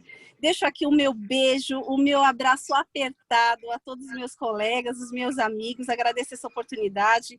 Um grande abraço, um grande beijo e um agradecimento especial, mais uma vez, gratidão ao Dr. Bruno, que hoje fez e aceitou esse convite das nossas comissões. Um grande abraço, Deus abençoe a todos, um beijo. Obrigado, Paulinha. É sempre um prazer ouvi-la. E você não sabe o orgulho que nos dá, né? Vejo aqui a professora Kátia, que foi sua professora. Eu fico muito feliz por ter realizado a entrega da vossa carteira de advogado, né? E a gente fica extremamente orgulhoso de ver você se expressando de forma tão brilhante, né? Demonstrando tanta capacidade à frente dessa importante comissão. Isso nos enche de orgulho. Continue assim, está no caminho certo. Obrigada. Muito obrigado aí pela participação e pelo empenho na palestra desta tarde. Obrigada. Agora, com relação aos agradecimentos e elogios já exteriorizados ao nosso querido Bruno, eu ratifico em totum aí, para não ser repetitivo. Já sabíamos, né, Jaque? Convivemos 5 anos com o Bruno na faculdade. Nosso amigo não muda, né? Não extrema muda. Capacidade. Confesso que indaguei o Bruno várias vezes. Como você consegue cursar Direito e Medicina, né? Mas ele, com a dedicação, com a capacidade acima do normal, né, concluiu os 2 cursos com maestria. Tenho certeza que só não atua por falta de tempo, porque se tivesse mais tempo, seria também um brilhante advogado. Né, meu amigo Bruno? Estou com saudade. Quero retornar contigo no nosso querido Morumbi, ali para comemorar as vitórias do nosso glorioso time. Está um pouquinho difícil só, né? Quem sabe um dia, né? A esperança é a última que morre, né? A gente não pode perdê-la. Eu queria agradecer a todos vocês, gente. Uma honra inenarrável, assim, não consigo medir assim, o quão bem me fez isso, viu? Mesmo que virtualmente, poder entrar em contato novamente com vocês, ver que todos estão com saúde num momento tão delicado da nossa vida, da nossa existência, isso me acalenta o coração e eu fico muito satisfeito em ver que a OAB de Praia Grande está sendo conduzida tão bem por todos vocês. Um beijo no coração de todos, agradeço muito a oportunidade e a coragem que tiveram para a gente tratar de um tema tão delicado e, ao mesmo tempo, tão urgente, tão próximo da nossa realidade, de todos nós. Estou sempre à disposição de vocês e, como advogado que também sou, fico sim, muito feliz em saber que a OAB está nesses caminhos tão brilhantes aí com a mão de vocês. Um beijo para todos. Muito obrigado pela atenção. Obrigado, Bruno. Tenha certeza que receberá um convite em breve, viu? E realmente você salientou muito bem, viu, Bruno? Eu tenho uma felicidade enorme. Você viu a capacidade dessas presidentes que promoveram essa palestra e você viu a participação efetiva de diversos presidentes de comissões nesta tarde. E realmente nós somos agraciados aí por contar com valorosos presidentes de comissões, integrantes de comissões que prestigiam mesmo e trabalham em prol da nossa advocacia, e também por contar, como já citado pela Paula Catelani, pelos nossos maravilhosos colaboradores aí que contam aí com a admiração e o apoio de todos os inscritos, a Elaine, a Isis e a Adriana, hoje representando todos os demais. Fica aqui registrada a nossa gratidão, viu, equipe? Viu, doutor Bruno? Aqui a gente tem um costume, que a gente se sente em casa, de um apoia o outro, um ajuda o outro, um levanta o outro. E eu acho que é a partir daí que a gente consegue fazer tudo isso. A gente se junta e vai, e toca, né? Eu acho que a soma dá o resultado, né? E é assim que eu trabalho, meu presidente já me conhece, você também já me conhece. Quanto mais a gente ajudar e se unir, a gente vai longe, né? Aqui a gente não cita nomes, aqui a gente cita esse conjunto maravilhoso que você está vendo. E a gente se une mesmo e a gente põe as pessoas para trabalhar, enche o saco das colaboradoras, mas a gente consegue. Tá bom, meu querido? E que você venha mais vezes falar para a gente que você é abençoado. Continua a mesma coisa. Eu fiquei muito feliz e até emocionada de te ver falar. Eu também, já.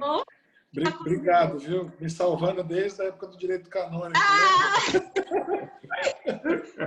Sempre me ajudando. Legal, gente. Um beijo enorme para vocês, viu? Só um lembretezinho, Bruno, só para finalizar aqui a palestra. Realmente a Jaque tem razão. A nossa equipe trabalha muito. A Paulinha Catelani anunciou as nossas próximas palestras, mas eu quero aqui anunciar em primeira mão um trabalho muito importante. Ainda a gente está formalizando, por isso que não foi anunciado, mas eu quero destacar, devido à proximidade de tempo, um trabalho muito importante desenvolvido pela comissão da nossa querida Maria do Carmo, aqui presente. Nossa querida do Carmo, presidente da Comissão de Direito Eleitoral e Assuntos Legislativos, que nós estamos formatando aqui um evento de lives com os prefeituráveis, né? E acho que aqui estamos contando com a presença da nossa querida doutora Raquel Kine, que é candidata a prefeita. Já fica aqui exteriorizado o convite, né, para participar dessa live. E também estamos trabalhando aí na formatação, não sabemos se vai dar certo, né, Ricardo? Mas não nos falta vontade e empenho nisso. Um debate com todos os candidatos a prefeitos. Se for possível, a gente está prevendo no dia 4 de novembro. Então, é uma forma também da OAB Praia Grande aí estar contribuindo com a nossa sociedade, propiciando, oportunizando que tenham acesso aí aos programas, às propostas de governo dos candidatos a prefeito e também que possam aí decidir pela melhor opção que irá nos representar perante o Poder Executivo durante o próximo mandato. Essa é a nossa esperança, sempre de voto consciente. Esperamos que esse evento aí tenha o nosso selo OAB Praia Grande, selo de excelência, e que a sociedade da nossa cidade apoie e prestigie. Feito esse registro, agora sim, Brunão, até a próxima, meu querido, muito obrigado. Agradeço a todos que prestigiaram essa tarde maravilhosa. Até a próxima. Boa noite. Beijo, gente. Obrigado, viu? Gratidão para vocês. Um beijo. Obrigada, Lu. Tchau, meninas. Tchau, tchau. Tchau, gente. Foi um prazer. Tchau. Prazer.